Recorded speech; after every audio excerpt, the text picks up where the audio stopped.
Did we just do that in sync? You're on mute. Welcome everybody to Bay Tales number 5. It was going so well. It was. Yeah, I'm Vic Watson. Welcome to Bay Tales 5. And this is Simon Bewick. Hello. Hopefully we're sound now. What?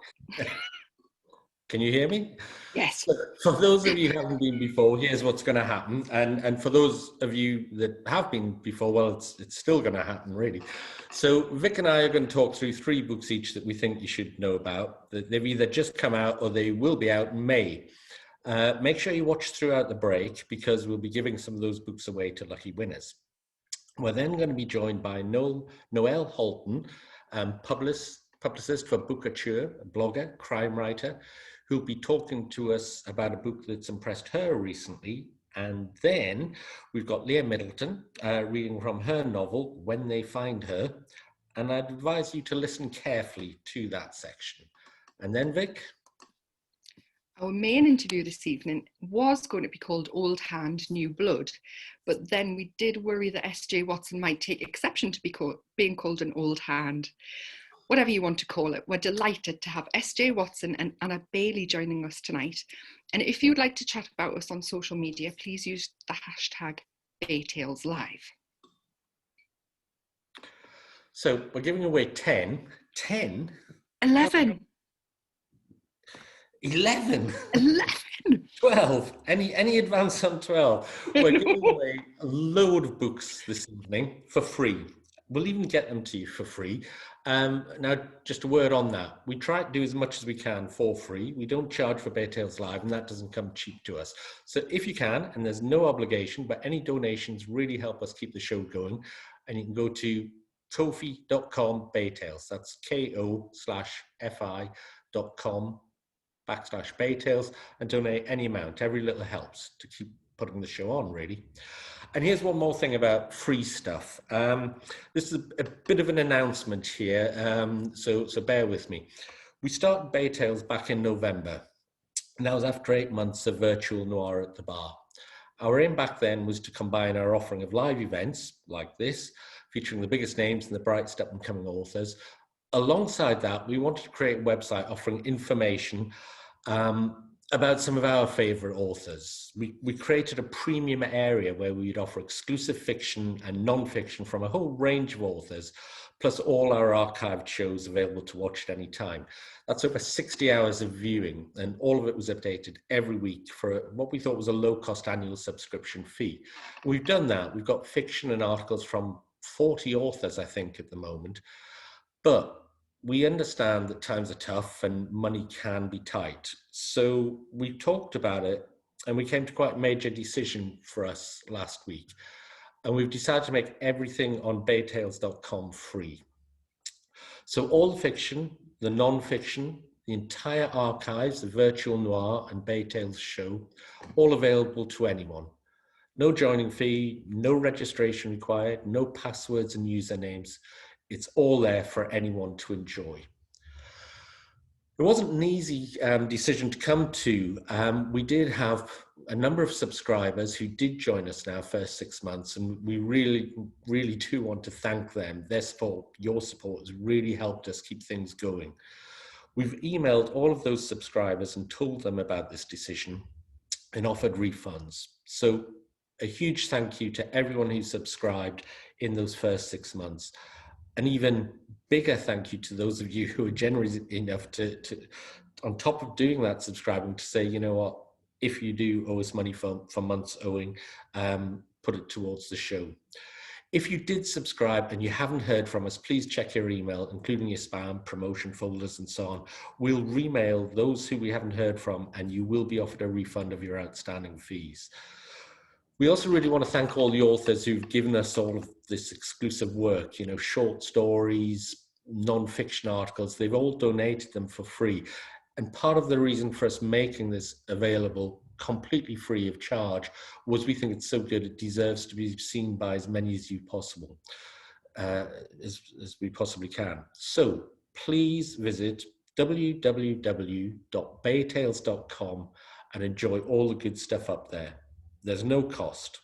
You'll see a little green support us button. Like our live shows, there's no obligation, but if you like what you see on the site and you're able to, great. If you can donate a few pennies to help us keep the website and live show going. But it is free. And frankly, we don't think there's another website out there that's putting on as much exclusive material as we are without charging for it. So please go to it and enjoy it. Okay, that's my sermon over. Vic, what have you been reading apart from all of the stuff on baytales.com? I mean, it has kept me pretty busy, but I have managed to squeeze in, well, 2 books and one that I'm just about to start. So I have read When I Was 10 by Fiona Cummins, which came out a couple of weeks ago. If you haven't already heard about this book, basically when pillars of the community, Dr. and Mrs. Carter, are brutally murdered and one of their daughters is sentenced to several years in a secure facility for children, the attention of the nation is captured. The media feed off the story, and on the 20th anniversary of the trial, a documentary puts the case front and centre again. Now, I've read a few Fiona Cummins books before, but this is way beyond her previous work. She has told this story perfectly, generating enough empathy for the Carter sisters through flashbacks to the time leading up to the murders. And also Fiona Cummins is a former journalist. Her experience in tabloid journalism shines through, giving the reader an insight into the worlds of journalism and politics. I'm going to make no comment other than that. Her portrayal of the MP in particular and how he wheels and deals in an attempt to save his political skin is brilliant. Lips closed. Fiona yet again proves she's adept at placing ordinary people in horrific situations, and her nuanced characterizations leave the reader absolutely gripped. The plotting is second to none in this book, and I genuinely couldn't get enough. I was really gutted when it finished. And last night I finished Missing Pieces by Tim Weaver. This is a brand new standalone from the million-selling author, best known for his David Raker series. Rebecca Murphy knows she's alone on an abandoned island with a killer on her trail. She knows that to get home, she must live to understand why this is happening. She knows someone tried to kill her to keep a secret. What she doesn't know is what the secret is. Detective Frank Travis wants to know where to find Louise Mason, who vanished into thin air 3 months ago. He doesn't know the identity of the man last seen talking to her. What he does know is that he retires in 1 week, and if he doesn't find out where Louise went, no one will. What Rebecca nor Travis realise is that each of them holds a missing piece from the same puzzle, and it'll cost them everything to finally solve it. It is quite a hefty novel. It's 500 pages, but I absolutely flew through it thanks to the relatable characters and pacey action sequences. Through multiple timeframes and viewpoints, this story is very cleverly constructive. It's an intriguing thriller that demonstrates his skill for plotting. And now that I've finished that, I'm going to go on to Vanished by James Delargy. So I don't know how great this book is yet, but I'll just tell you a little bit about it. So the Kane family relocate from Perth to an abandoned mining town in the Great Victoria Desert to start over again, free from their checkered past. The town seems like the perfect getaway, peaceful, quiet, remote, somewhere that they won't be found. But life there isn't quite as straightforward as they hope. There are noises in the earth, mysterious shadows and tracks in the dust, as if the town is coming back to life. But the family can't leave. No one can talk sense into them, and now no one can talk to them at all. They've simply vanished. I haven't read this, as I've said, but I'm really into thrillers set in Australia at the moment, so I'm really, really excited. Maybe it's because I can't go anywhere and I just want to travel in my imagination. So that's my 3. What about you, Simon? Well, I've got James' book on my to-be-read list as well, so I'm looking forward to that, but I guess I can't steal that one off you. I have already stolen one off you, haven't I? So I'll come to that in just a moment. So my first book is a bit of a thin one. No, it's on. I've got that one on Kindle. So that's book number 1, Margaret Kirk, In the Blood. Margaret, who appears on the www.baytales.com website and was contributor to our virtual noir, our Noir from the Bar anthology last year, has been described as one of the best talents in Scottish writing today. This is the third book in the D.I. Lucas Marler series. Alison Belsham said, one of the strongest voices in the current crop of excellent Scottish crime writers. So Marler recognised the bloated body of a man tied to a derelict pier in Orkney, a man known to locals as William Spencer and to him as his former boss, Alex Fleming. He starts to ask questions. Why would Fleming retire to such a remote location? What was he involved in? What does it have to do with his ex-boss's most infamous unsolved case, the Witchfinder murders? And who's going to such extreme lengths to keep things hidden? I'd say if you like your books with a touch of the Gothic, this might be the series for you. Watch the break for news on how to win a copy of this and many of the other books that we're talking about now. And Margaret has promised she is sending out a little extra with the book to the winner of the title, which I think you can find out more about if you visit Margaret's blog to find out what that is, but it does involve tablets of various sorts. My current read is this one here, The Waiter. Kamil Rahman was a detective in Calcutta. He's moved to London to start afresh after, well, you'll have to read the book to find out why he left his home to begin a new life as a waiter in an Indian restaurant. Catering for an exclusive party, the night ends with its host being found dead in his swimming pool. When suspicion falls on members of his family, they bring Kamil in to investigate. This is author A.J. Chowdhury's debut crime novel and was the winner of the Harville Secker and Bloody Scotland's inaugural competition to find the most exciting new work by writers from a Black, Asian, minority ethnic background, and was chosen by a panel of judges including Abia Mukherjee and former Bay Tales live guest and also appearing on www.baytales.com, Anne Cleves. So I'm loving this book so far. I've only just started it, but I'm sure it's going to do big, big things when it's released in late May. Now, my third book for this evening is not this one, but that one. So last year, Russ Thomas released this book, Fire Watching, which got great reviews and was very highly praised. Now, is Russ on baytales.com, Vic? I think he is, yeah. He's got an exclusive short story. He was one of the first. He got in at the ground level. Is that right, ground floor? Ground floor. Wherever the bottom is, well, Russ dug it. And Russ is digging in his new book. See what I did there? So last year, Fire Watching, a book Lee Child described as being this book is a book Lee Child describes as being a pitch perfect blend of you can put that down now if you want. Oh, thank you. Lee Child describes as being a pitch perfect blend of the best of the old and the best of the new. It's become Fire Watching became a #1 bestseller. I think this will do the same. Night Hawking. When a young woman's body is found buried in Sheffield's botanical gardens, police quickly determine it's been there for months. And it would have, if not for the fact someone sneaked into the gardens and dug it up, likely have remained undiscovered for years. D.S. Adam Tyler has a lot of questions. Who's the victim? Who killed her and hid her body? And who dug her up? Now, the book's published tomorrow, and if you like the sound of this, and many of you liked Russ's debut last year, you can join us for an exclusive virtual launch with the author and some special guest writers tomorrow night. Come tomorrow night, find the event on the website, free to register, and there'll be free copies to win, much more. So there you go. 3 books from each of us. And there you have some special guests popping in tomorrow as well, one of whom has just had their book reviewed by me. That's all I'll say. So on to our guest review, and that comes tonight from Noelle Holten, who many of you may know as the award-winning blogger Crime Book Junkie. However, Noelle is also the PR and social media manager for Bookouture, a lead digital publisher in the UK. She also worked as a senior probation officer for 18 years, covering a variety of risk cases, as well as working in a multi-agency setting. Noelle has 3 BAs and a master's in criminology. A woman after my own heart.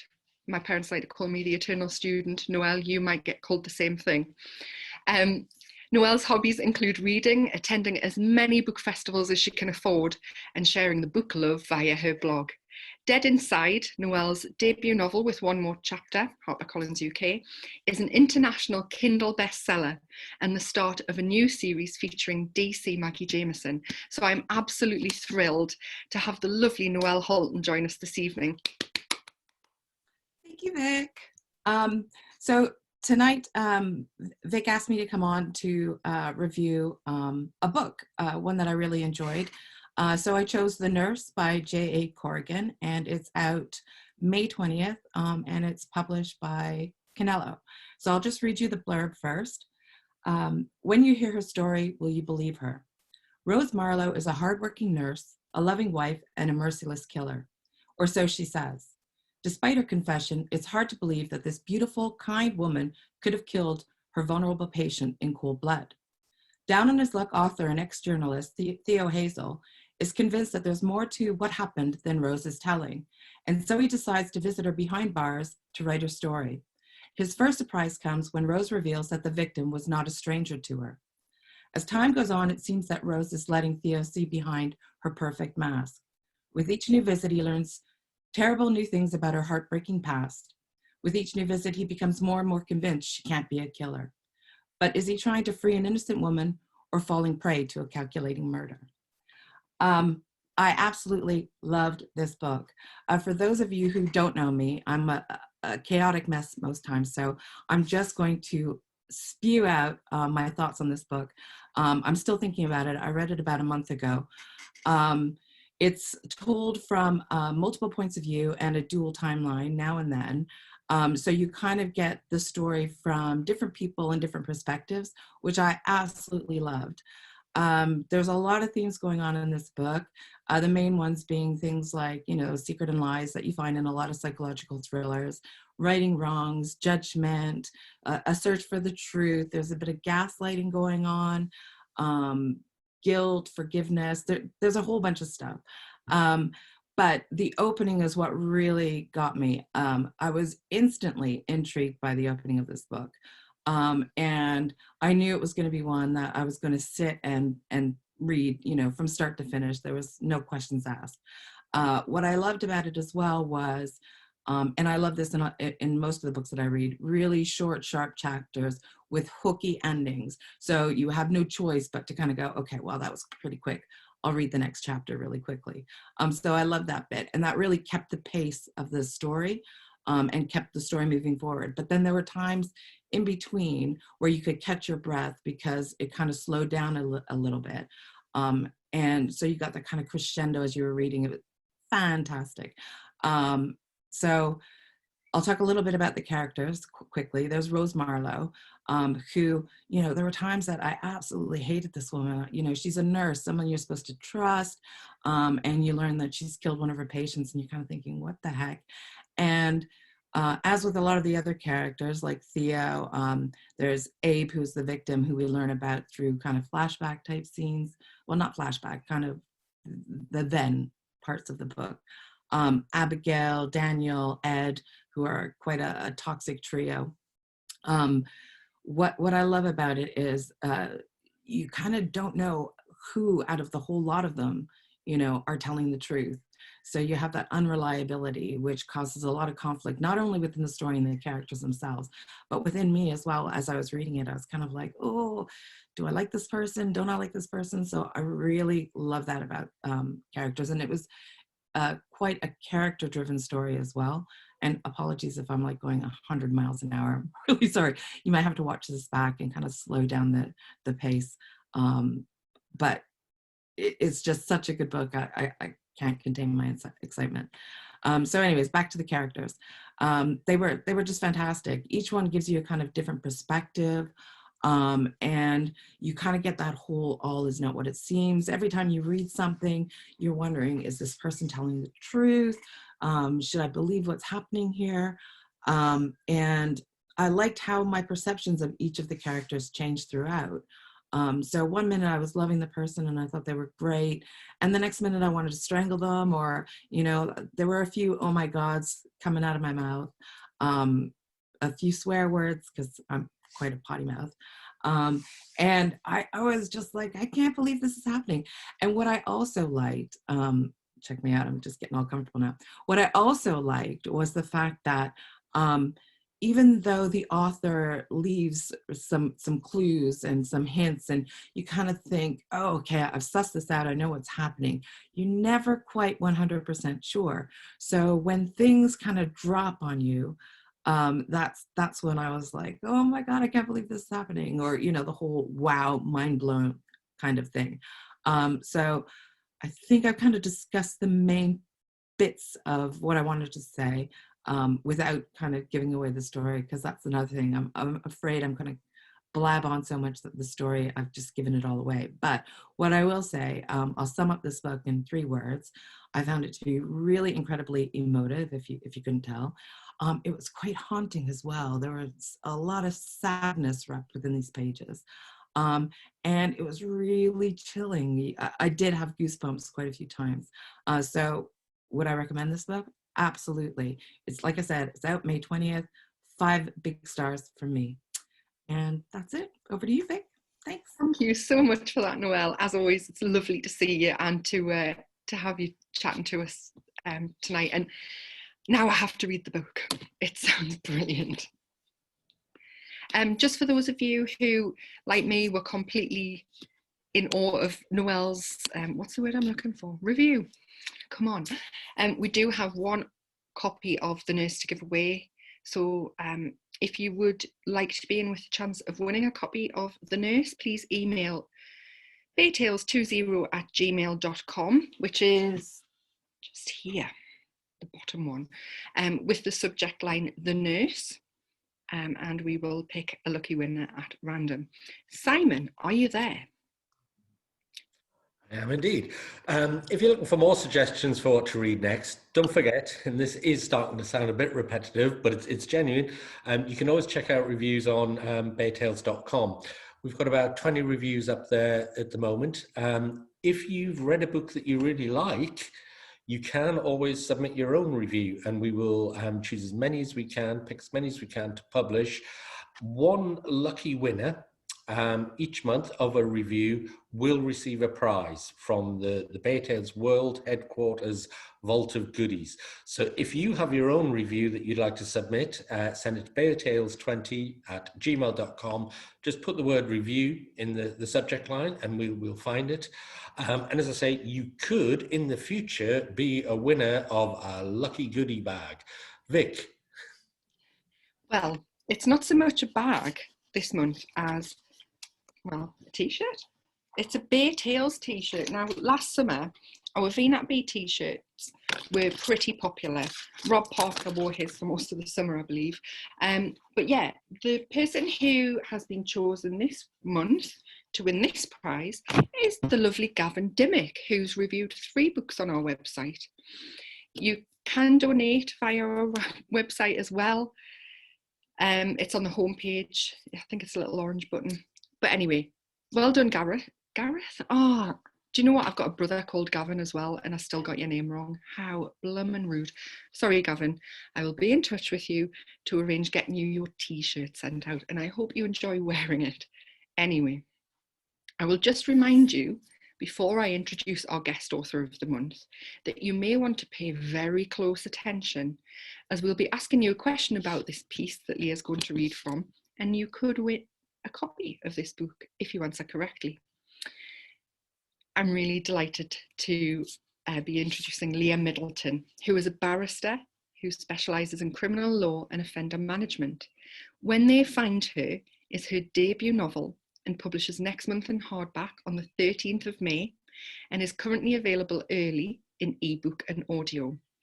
Already hailed by the likes of Will Dean, Sarah Pearce and Ashley O'Drain, this conversation-provoking psychological thriller centres around a panic-induced lie and puts the reader in the unique position of accomplice. I finished this book last week, I think, and I'm not sure I'll ever be able to get it out of my mind. So I am absolutely delighted in her first public reading to introduce Lia Middleton. Hi Vic, thank you. Thanks so much for having me. So I'm going to be reading, as you've heard, from When They Find Her, which is my debut novel. And I'm going to avoid any spoilers, to be reading to you from chapter 1. And just for some context, we are picking up the story where Naomi is putting her daughter to bed. Naomi is our narrator.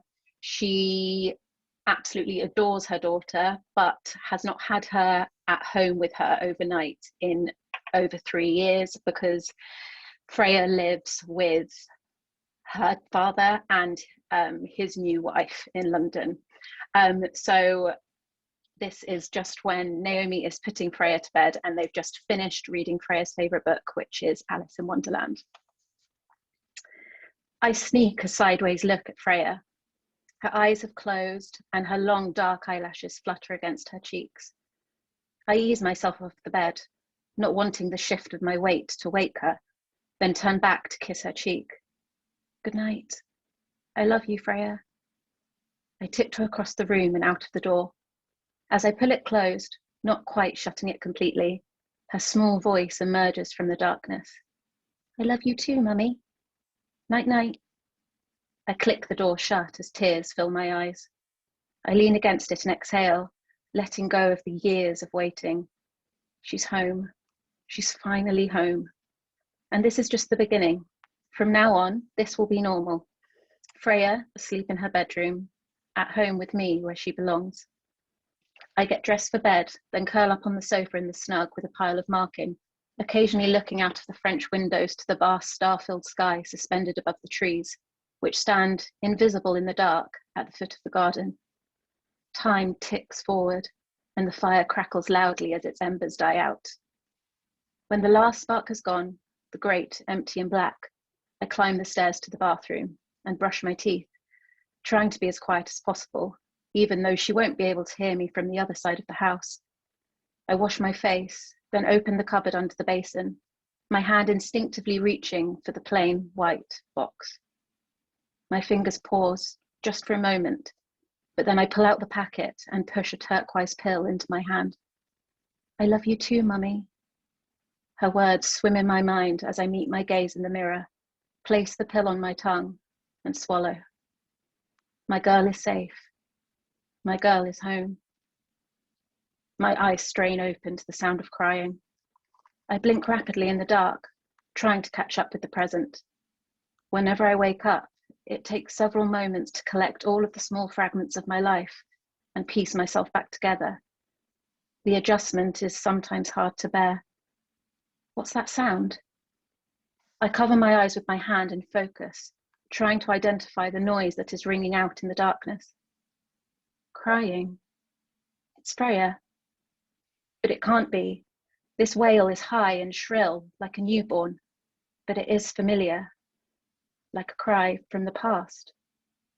I sit up and my head swims with the sudden motion, but as I close my eyes again, the sound grows louder. There's a baby crying, and it's her cry, Freya.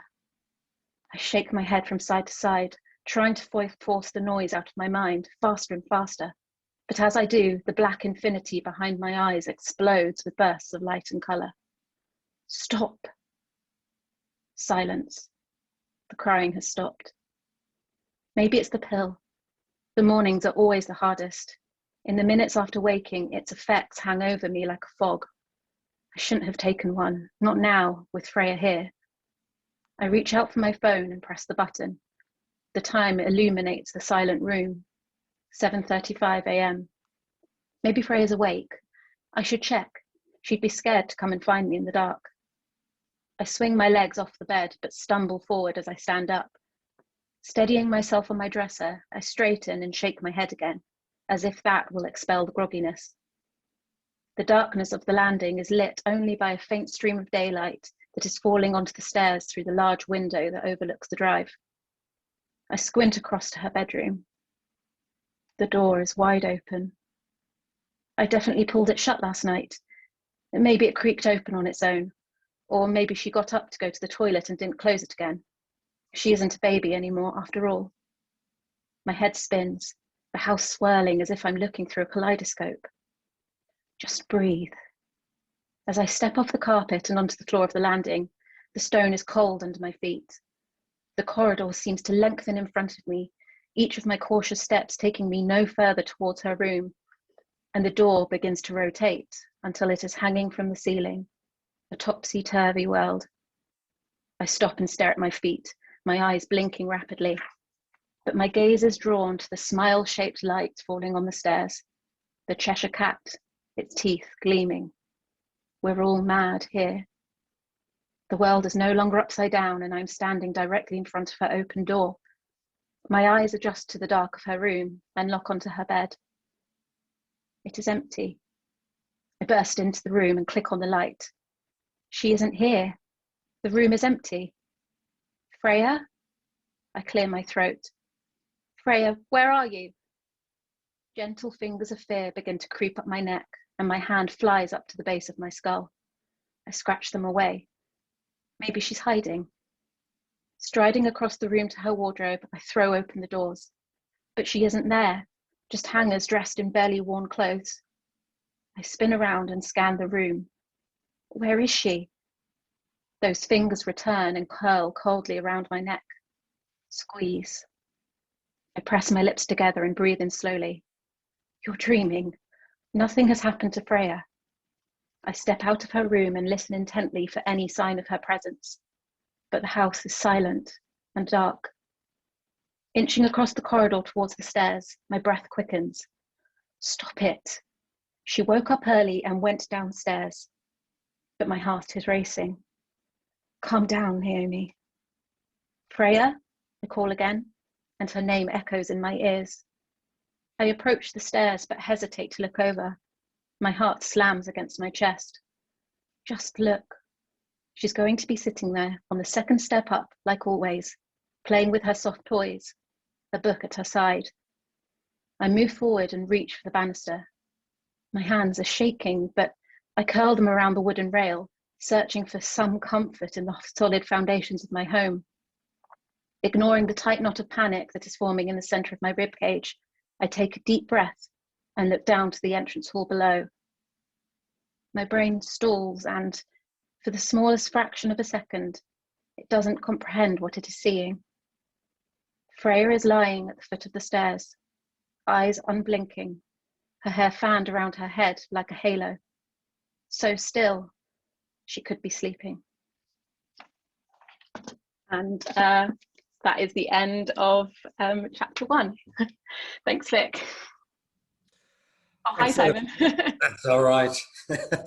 Thank you very much for that reading. I'm looking forward to getting it back from my mother, who straight away so that I can read it.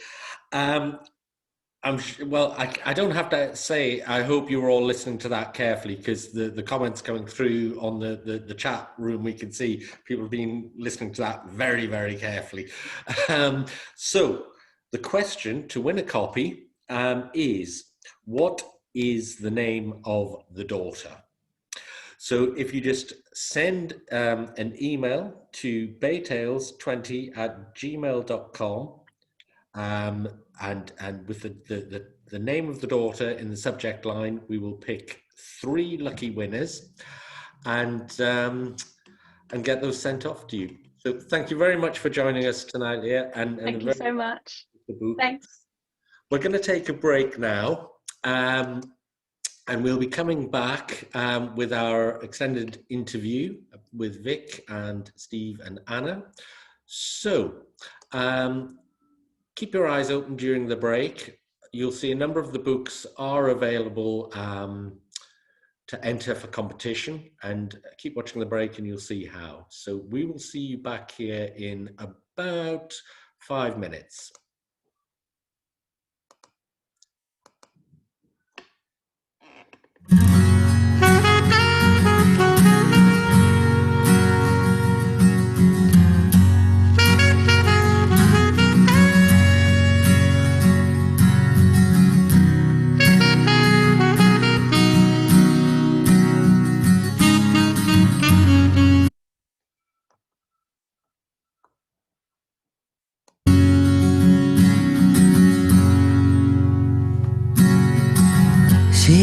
left the house the morning after him, boarding a cold and lonely bus, reaching out to a life of her own.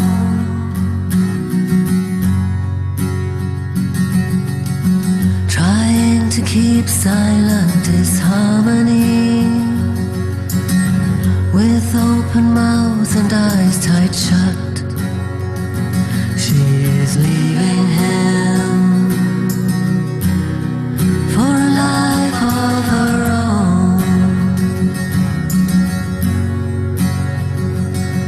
Being blown without choice, reaching out to an island unknown, to a life of her own.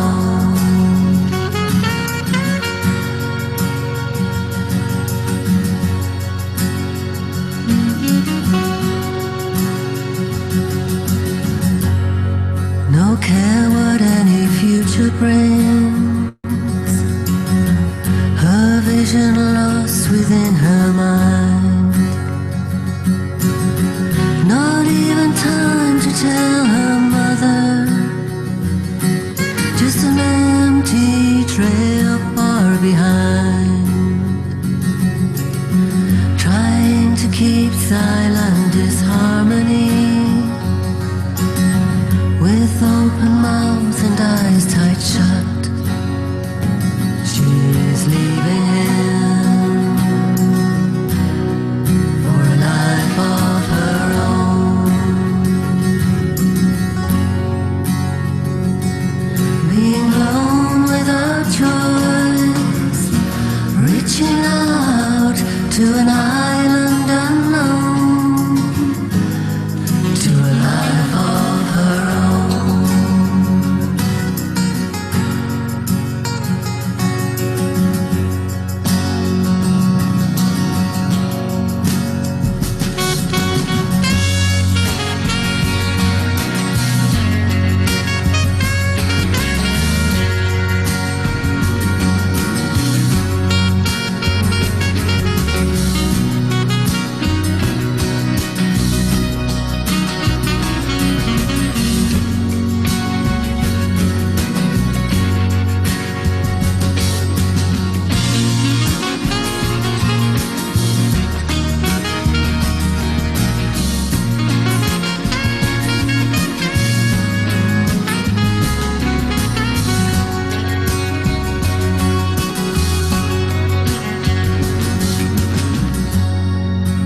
Right now she is nowhere,